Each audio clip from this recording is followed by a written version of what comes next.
Hello guys, आज का जो सबसे पहला सवाल है, the term dog days of summer comes from what field?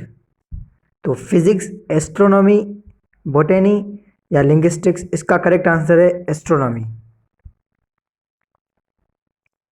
आज का जो दूसरा सवाल है, the first day of spring is called the dash. जो स्प्रिंग का सबसे पहला दिन होता है उसे क्या कहा जाता है?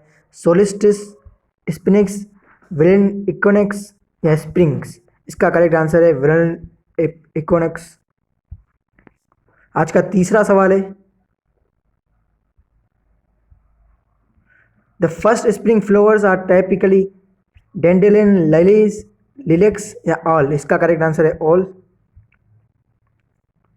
आज का फोर्थ सवाल है, the term spring fever refers to? इसका जो करेक्ट आंसर है वो है रेस्टलेसनेस।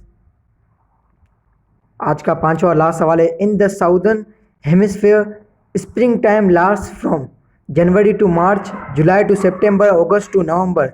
इसका करेक्ट आंसर है अगस्त टू नवंबर।